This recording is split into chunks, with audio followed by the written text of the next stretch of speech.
video, and we're talking about, the top stories in the tech world.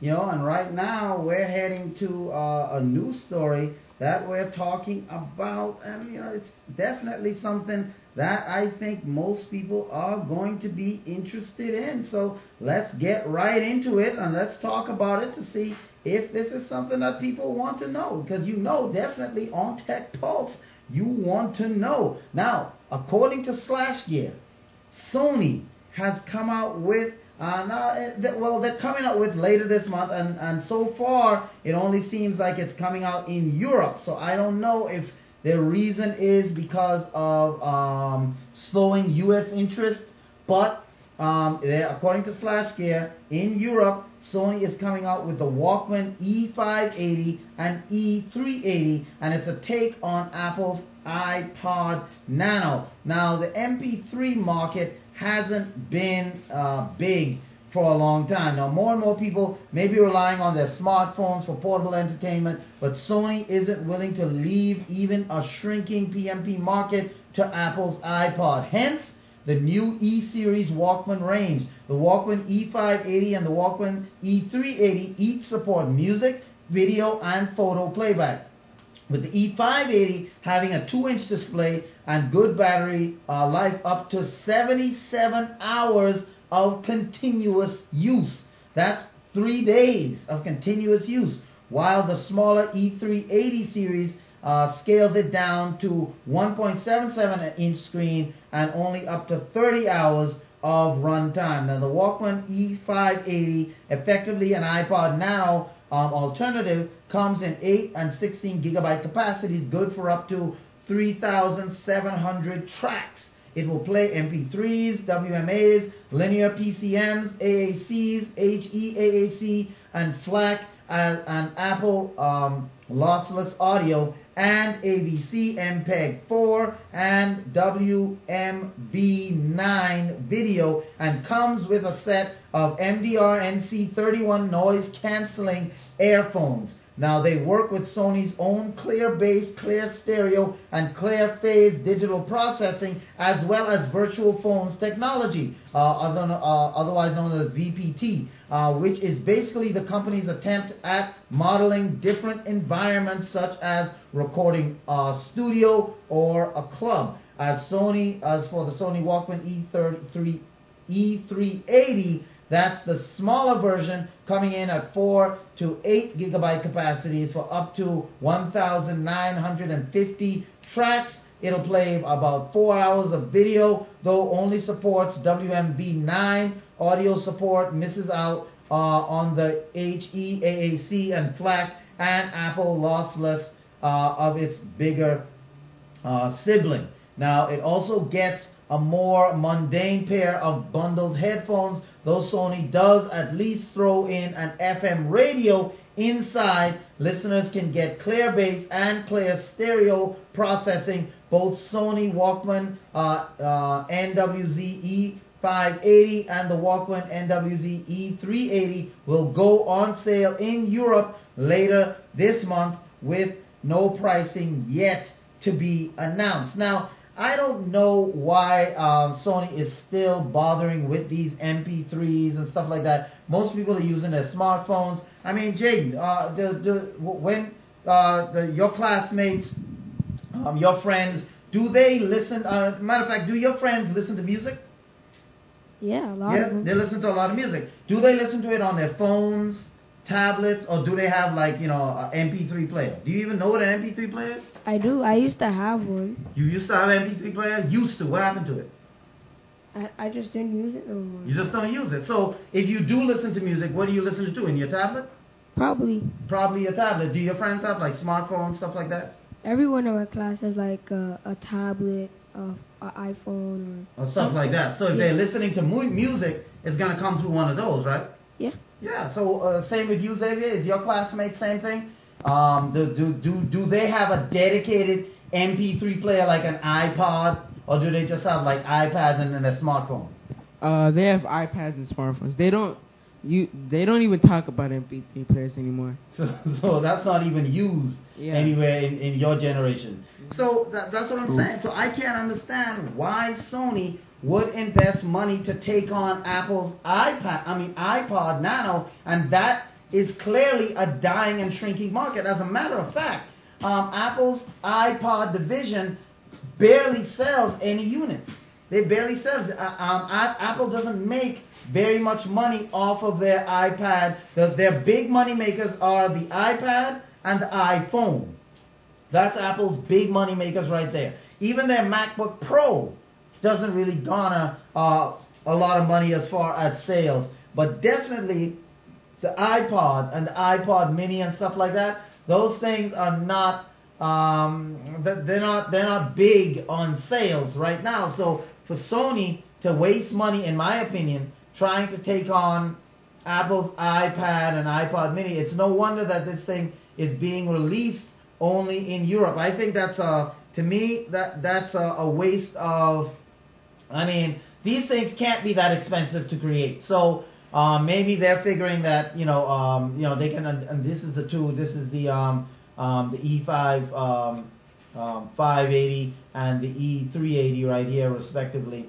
These are the iPads. I mean, the MP3s that they're coming out with, that they're trying to make. I mean, it's just one of those things where I think maybe the market in Europe is different, and so they're trying to capitalize on that. But this is definitely a dying market. And, with smartphones becoming, people don't want to have 50,000 devices in their pockets. They don't want to have that many devices. And so the more streamlined they can become, the less devices they can have hanging around in their pockets, definitely the better. So if you're interested, in getting this, you'd have to head over to Europe or buy it online from a European retailer or something like that, or head over to Sony's own website and see if they're offering it there. But this is not something that I would recommend, because it just doesn't make any sense. It doesn't make sense that right now, when people are using their smartphones for everything, for watching movies, for watching video, taking video, listening to music, why would I buy this? Because you might say, well, maybe when I'm jogging I want something small to listen to. Yeah, but most people are still going to carry their phones. They're still going to carry their phones in case they have an emergency or whatnot. So why carry another product? So I just don't see this thing being successful unless in Europe they don't use phones. If they don't use mobile phones in Europe, maybe this thing has a chance. But if they're using mobile phones, I just can't see an application for this Walkman, even though, I know Sony is the originator of the Walkman, but sooner or later you have to just let certain things die, because it's just, no matter what frills you put on it, people are going to use what's more convenient. If I have a phone, if I need my phone anyway, and my phone can watch movies, my phone can play videos, my phone can play music, and my phone can make calls and surf the internet. If my phone can do all of that and I have to carry that minimum, why am I going to get a system where, well, when I go jogging I'll just use this, but then I have to carry my phone anyway?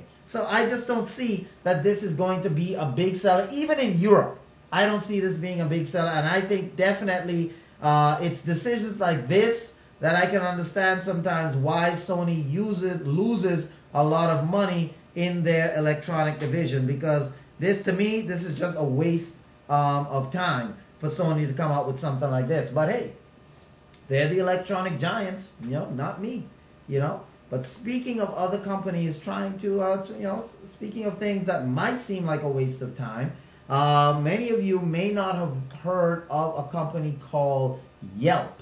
Yep, that's a company, definitely, and a company called Yelp. According to Bloomberg, these guys are trying to add, not trying to, but they have added, I guess, they have added food delivery to their list of services. So if you're in the food business, as far as getting food, many people they like to they like to have their food delivered and things like that. This company called Yelp And we're gonna talk about what this company is, because many people don't know what Yelp is all about. They don't know what Yelp is all about. They're like, man, Yelp, who's that? You know, but Yelp is a company that is up and coming, and many people, believe it or not, are using their service. So who is this company that we're talking about called Yelp? Well, according to a report by LA Times and a report by Bloomberg, but let's talk about LA Times. According to a report by LA Times, Yelp is launching a food delivery and pickup service, and this is something that Bloomberg also picked up on. And but let's talk a little bit about Yelp. Yelp Inc. or YELP, owners of a website that compiles reviews of local businesses. Now that means it's a site. If you go to Yelp.com, that's a site that local businesses in your area or the area of Yelp, they have reviews. So let's say a restaurant is opening up, and you want to, you want to eat at a new restaurant, you want to see, but you want to kind of know about that restaurant. Yelp would be the service that you go to. They would have that restaurant ranked and rated, and they would have reviews of other people who went there and said, oh, this is good, this is bad, and stuff like that. Well, they're teaming up with smaller companies to offer a food delivery service for consumers who prefer to dine from their couches or from their living room. The company will work with startups such as Eat24Hour LLC and Delivery.com to offer food orders for delivery and pickup through its website. Booking services for businesses such as spas, yoga studios, salons, dentist appointments will be added in the coming months, Yelp said in its blog. Now, Yelp is adding services in an effort to attract and retain advertisers. Local businesses that display ads on the site are the lifeblood of the San Francisco-based company, accounting for more than 75% of sales last year. Now, data compiled by Bloomberg show that this is the case. Offering home delivery may keep customers who already browse Yelp to find restaurants on the site longer, and proves that Yelp was the catalyst for the purchase. Now, coming up after the break, we're going to continue talking about this Yelp service. I mean, is this something that you think people are going to use? Do people want to have the ability not only to rate restaurants and rate businesses, but why go out? You know what I'm saying? Why go out? Let Yelp make all my reservations for me, for my yoga studios, for my dentist, for my, anywhere I'm going. Let Yelp make those decisions, well, not decisions, but make those appointments for me all in one browser. Is that what people want? Is that something that people are going to gravitate towards? We're going to talk about that coming up after the break. And also, AT&T's little tease, they're saying, what's next in wireless? Well, we have to ask that question. All of that and more coming up on the one and only show for your news and reviews of everything tech, and that is Tech Pulse. More after the break.